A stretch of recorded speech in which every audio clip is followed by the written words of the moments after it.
merci d'être avec nous sur bigwebtv.fr. C'est parti pour Les Yeux dans l'actu. Nous sommes le mercredi 7 mai 2014 et aujourd'hui on commence par parler d'Alstom. Le géant industriel français, en pleine incertitude sur son avenir, a renoncé à verser un dividende cette année après une chute de ses bénéfices annuels dans un contexte économique très difficile.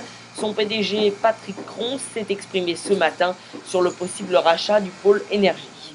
Il n'y a pas de date coup près. Nous avons un processus qui s'inscrit dans la durée. Nous avons une offre sur la table que nous examinons. Siemens a fait part d'une manifestation d'intérêt, d'une indication d'intérêt. Nous lui donnons accès à l'information nécessaire pour qu'il décide si oui ou non il formule une offre.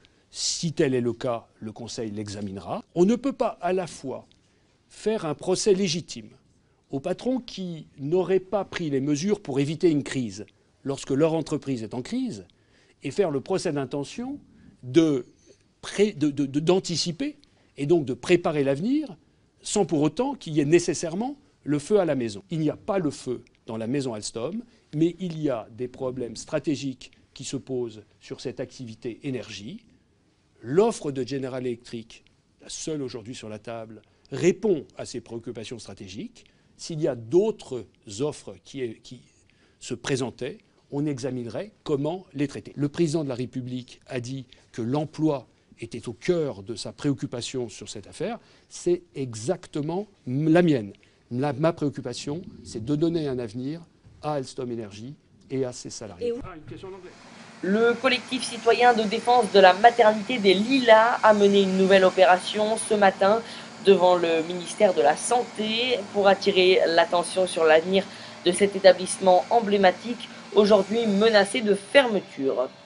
Si le gouvernement ukrainien décide d'armer la population civile avec les armes qui, selon les analystes se trouvant à Slaviansk, eh bien, la région pourrait connaître un conflit comme en Tchétchénie, un cauchemar, estime Michael Clark, c'est un spécialiste des questions de défense.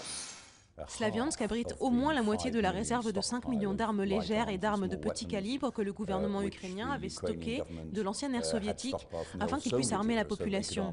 Et même si ce fait est désormais connu, on n'en parle pas beaucoup.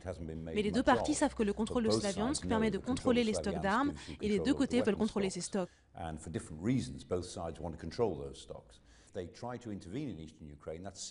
Si les Russes essaient d'intervenir dans l'est de l'Ukraine, c'est déjà assez grave, mais si la population qui n'aime pas l'idée d'une intervention russe était armée avec des armes très puissantes, alors les choses pourraient tourner comme en Tchétchénie. Et ce serait un cauchemar. Ce serait un cauchemar pour tout le monde. Et d'une certaine façon, ce que dit le gouvernement de Kiev, c'est nous pourrions faire ça, libérer ces stocks d'armes. Mais bien sûr, la moitié des stocks d'armes sont à Slaviansk. Donc le contrôle de la ville et le contrôle de ces stocks sont très importants. Les Sud-Africains votaient ce mercredi pour les élections législatives. Au pouvoir depuis la victoire historique de Nelson Mandela en 1994, l'ANC en est le grand favori, même si son autorité est contestée par des émeutes quasi quotidiennes dans les quartiers pauvres du pays.